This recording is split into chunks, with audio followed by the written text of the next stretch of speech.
Good morning everyone, welcome to a new episode of Fishing Van Life. Unfortunately the video I wanted to do today was an absolute disaster. I went down the local river to try and get a couple of hours of fishing in and cracked my polarizing lens on the camera.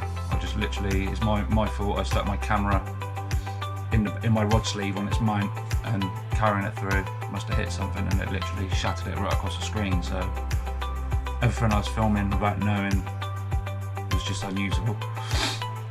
Then to top it off, I snapped up and lost my whole rig at the end, so a bit of a disaster, but there you go.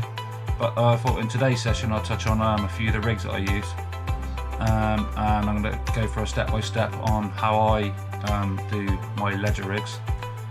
Starting off with the most basic form of running ledger you could use. So I'm going to get some bits out now, get it ready, and then we'll go through those. Okay guys, so to kick off, the first rig that I'm going to make, this is the box I always carry on the bank with me. It's just got all the essential goodies in it for me course fishing. Just me shot, hooks, hook links, scissors, etc. What I'm going to do first is show you the most simple running ledger setup that will catch you fish anywhere. As long as you get it in the right spot and you're on the fish, this will work. This particular rig I'd probably use in a non-snaggy area, as we'll be fishing straight through. So I'm going to use my main line, we'll go straight through to the hook. So probably not the best for snaggy waters, as obviously you're more likely to lose your whole rig if you know, should you snag up. But if you are fishing clear water, like, you know, no snags, then this is a really good, simple, get you fishing rig. So what I'm going to use is just this 8-pound fluorocarbon, just for the demonstration purposes. I'm going to break some of this off, and then this rig is literally going to be one AAA split shot. I'm going to stick that on the main line, and then let's tie, use a size 10 hook here just so we can just so you can see it a bit easier.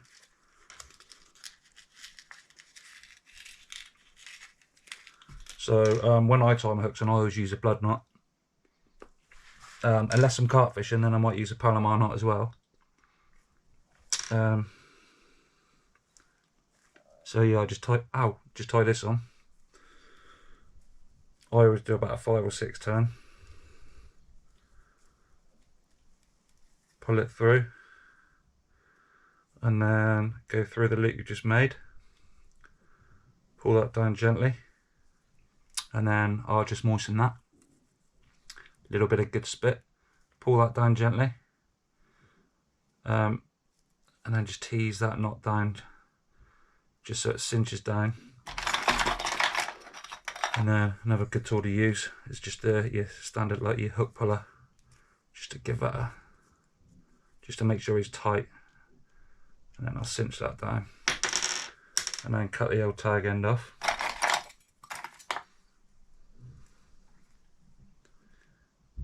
Right, so all I've got there, this is my main line. I've got one AAA split shot, and I've got about 10 inches, and then I've got the hook, bog standard hook. No hair rig on this particular version, but this is literally just your let's get fishing, fish anywhere ledger setup. So if you imagine that was my main line, all I'm going to do is when I've got my line up through the rod and out the other end, the first thing I'm going to do is thread on my bomb or feeder or whatever you want to use. So this would be to the rod, and I've got the AAA shot there followed by a hook, and then that there is the rig. 3 components.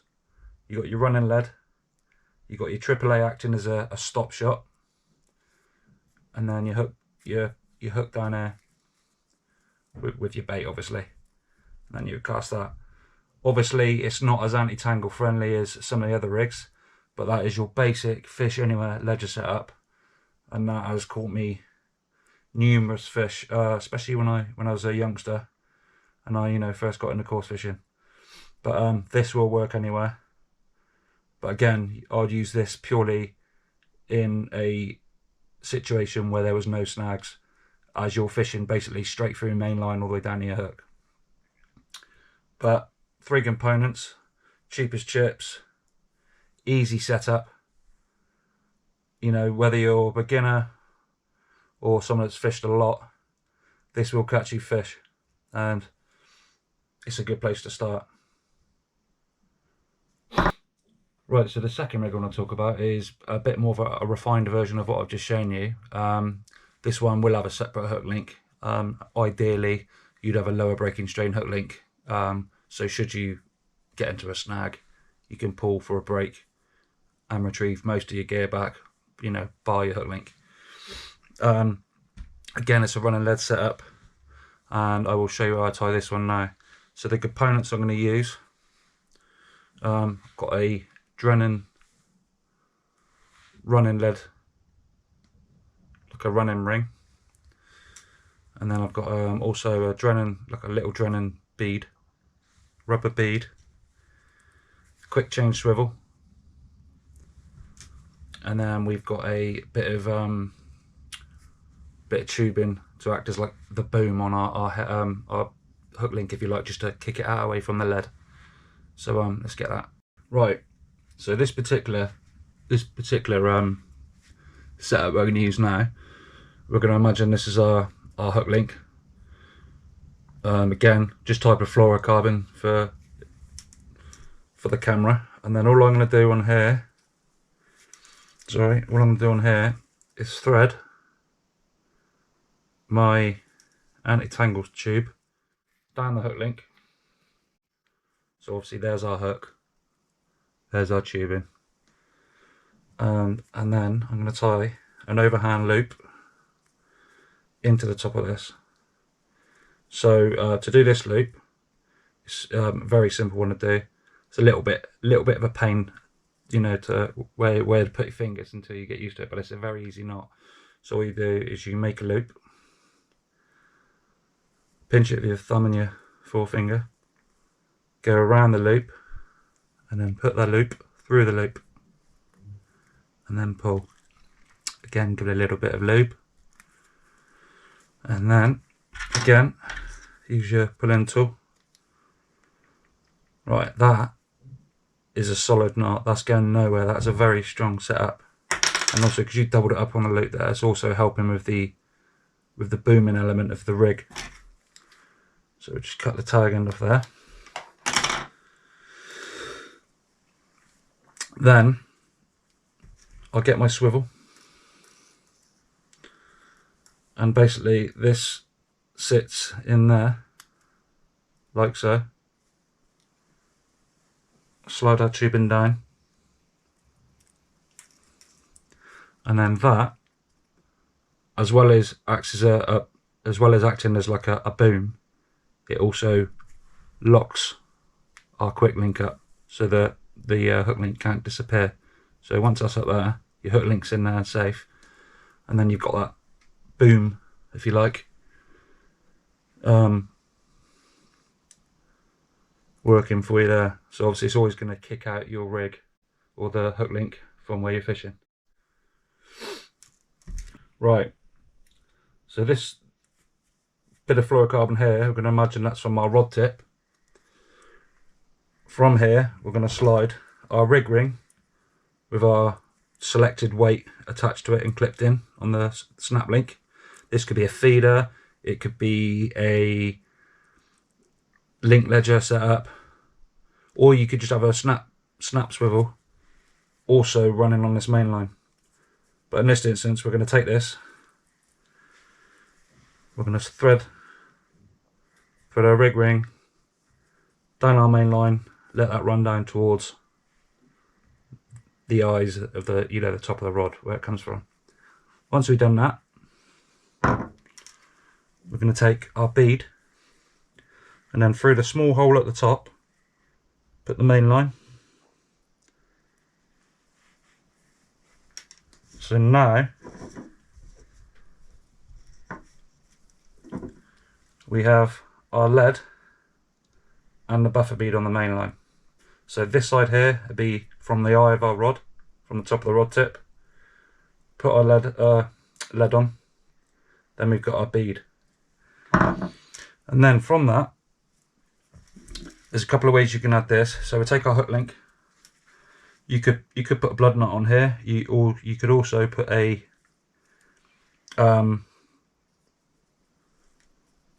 any other knot knot of your choice. You could use a Palomar. In this case, I'm just going to use a blood knot again. So give it 5 turns, like so. Pull that one back, and then through the eye.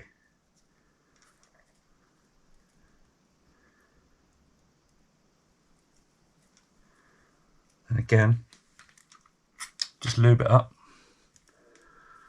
cinch it down, and then I'm going to cut the tag end off there. So now we'll take now we've attached our swivel to our bead, and we've put a hook link on, and that's held on, like I said, by just a blood knot on here. I'm going to take our bead, slide that up the swivel, push that over the eye of the swivel, and now straight away that's acting as a shock, so it can't go any further, and it's helping absorb some of that weight. Now we take our anti-tangle tube, and then we'll slide that back over and up like so, away from our rig, and then that's going to leave you your hook link, your running ring, your bead, your swivel. And if I can let that go, you'll see that this bit of tube in here helps boom it out from the actual lead, which just helps avoid tangles. On this could be your hair rig, this could be short, it could be long, depending on what you suit, what fish you're after. But I mean, I use this running lead in different guises for pretty much most of my fishing. I'd scale that up for catfishing, like a running lead setup. I'd have a 35-pound braid on there, big hook, big baits. But it's always the same sort of setup. So I've got the boom out bit, your lead set up. You could even have a feeder on there, a swim feeder, or open end feeder, whatever you want. But that's my go-to lead setup, and I would recommend using this setup absolutely anywhere. Just always remember your main line wants to be heavier than your hook link. In the rivers, this is fantastic. Little still waters, fantastic.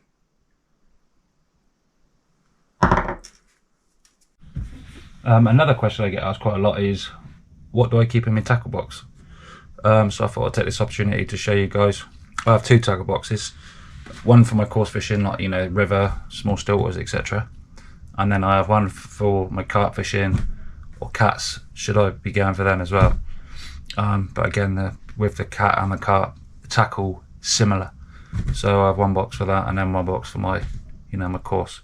So I'll quickly show you what I use for me river fishing and normal coarse fishing, if you like. Alright guys, so my river box, it's a coron box. It's like a little lunch box, perfect size. And in that you get a selection of needles. I've got a bait drill there, I've got a latching needle, boilie needle, baiting needle, and then a couple of other types of latching needle, etc. Also in the lid there's these brilliant little boxes, and in there I've got a mix of swivels, quick link swivels, just your size 8 normal swivels, micro swivels, rig rings, lead clips, etc. all over on this side. And then in this side I've got a few lead clips and sleeves, float stops, tungsten stops. These are also great on my ledgering. Instead of using a bit of split shot, if I'm using a very small swivel on a lead or a link ledger, then I'll just slide one of these tungsten stops on, and then it acts instead of a split shot, so it's taking a bit more away, if you like, off the rig, making it a bit smaller but still helping the rig, just still making that stop point on your rig. So also in my box I have various boxes of split shot. In this I've got me number 4s, BBs, AAAs. I think these go down in this particular box to number 6. Also got a little box of micro number 8s, micro number 10s, just for dotting that shot down on the float whenever you need the needle rises. Always have a tub of SSGs, great for your link ledger setups. If I haven't got those, then AAAs would also be fine.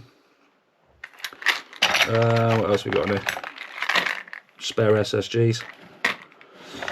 And then I have my hook links. So here I've got an 8-pound suplex. I've got 2.5 bottom, 1.7 bottom, which I rarely use the 1.7 purely because I fish, you know, like a lot of rivers with a lot of snags. Mainly I use a 3-pound bottom. Again, these are all Drennan suplex. Not sponsored or nothing, that's just the ones I like. Another little tub of micro shot with some 12s, 10s, 9s in it.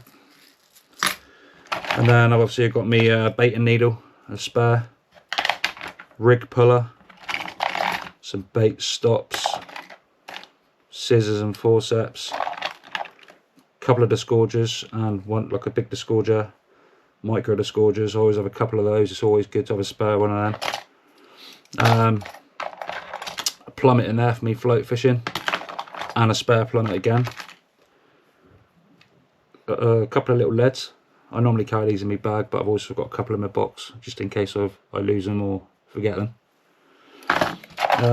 Another thing I like to carry, I don't use them much these days, but it's good to have them, a little selection of bread punches. They're always in there should I need them. Another one there as well, all different sizes. And then on this side, goes back in there a minute. In this side we've got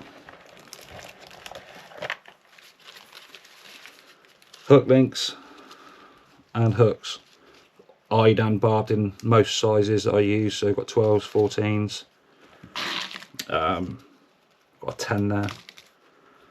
We've got some Olivettes that I use for my stick floats. There's a few packs of those mixed up into this lot. Again, lots of hooks, all the way from size 10 down to 20, barbed and barbless. Hooks to nylon again, 18s barbed and barbless, 12 barbed and barbless. And then lots of different pattern hooks. So I've got some fine wires. You know, you got Kanazan animal style hooks, B520s, B911s. Some slightly bigger hooks should I want to go for carp or something like that. I've got them in here. And then obviously in my carp gear I've got hooks dedicated for, like, purely for that, but in this one it's just all my coarse hooks. Some Olivettes from stick floats. Obviously some micro sleeves for either pole floats or tiny little wire stem floats. And then I've got my bigger rubbers in there for the bigger stick floats. So yeah, that's what I keep in that little section. So basically in this box it's just my basic tools that I need for a session, i.e. bait and needles, etc., and your scissors and things, a variety of hooks and hook links, and split shots. And that all fits in this tiny little corn box, which is fantastic. So it's nice and deep as well. So it's probably, I don't know, it looks like 60 to 80 mil deep. So that's ideal. I love that. So that's the course box. So in my cart box, this is a NGT dynamic box, this one. Again, good little box. Doesn't break the bank. I think it's probably about 30 quid. So in the lid, we've got this like clear plastic thing. So I've got ready tied links, hook links in there, all different break and strain braids. I've got these. I don't really use these, but these would be great for like your zigs, etc. Spring, summertime. I don't like coiling my normal hook links on there because I don't like putting shape on them. I like keeping them nice and flat and straight. But these would be great for zigs. And that actually locks down in there with magnets and a little clip. So you just open that and that's just about its way. I like these quarter captor hooks, and at the moment I'm finding them on a deal, so I've been using them a lot lately. I use them in 4s and 6s normally. I like the choddy pattern, mainly in the barbless. I've been fishing a lot at Coking Farm recently, or more at Coking Farm, so a lot of my hook links or hooks are barbless at the moment. Braids, selection of those as well. So that's a £35 coated braid. We've got a £25 coated braid. There's another £25 coated braid there, which is a Gardner one. Drennan suplex again, and then we got a £15 corum coated braid. Don't obviously use all of these, but it's always good to have a selection. SSGs and AAAs again, always handy. Bait floss, and then I've got some baiting tools in here as well, like a latching needle, a boiling needle. So then my main bit, I've got the scissors in there. Size 8 quick link swivels, rolling quick link swivels. These are really good value actually. I found them on eBay. Cat and Carp. What was it? Quality tackle at affordable prices. There you go. Terminal tackle. catandcarp.co.uk. There you go. Not sponsored, but again, it looks like really good quality gear for a sensible price. Another pull-in tool. I think with your hair rigs and that, your knots have to be even more cinched in and tight. Lighter for blob and stuff. Surface controller, I don't use them often, but they're in there should I want them. My tiny little Phillips screwdriver for me Delkin alarms if I need to change the battery. Little odds and sods and hook stops. Then in this section, we've got different types of running lead setups. More running lead rings in there. Little kickers. In that side. In this side, we've got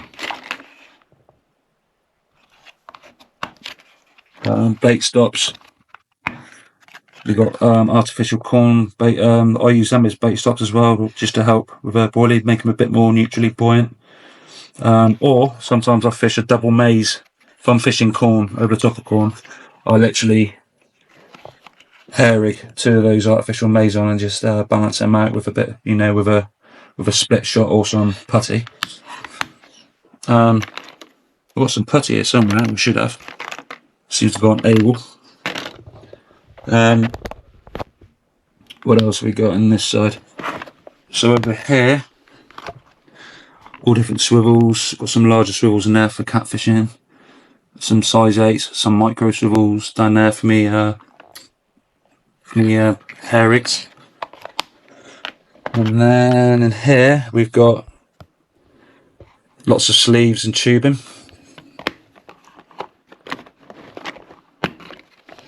More swivels in that side. More swivels in that side and rings.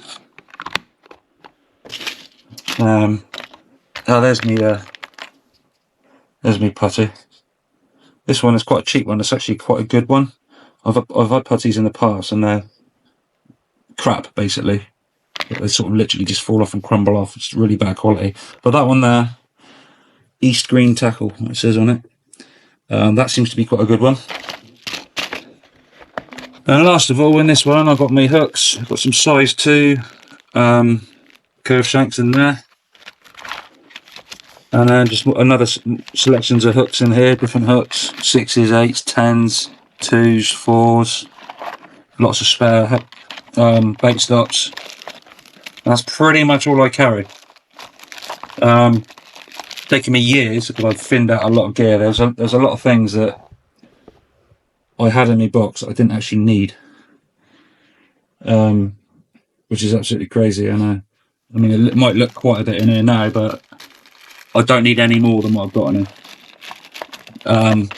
But I also haven't left myself short for options of, you know, different types of fishing.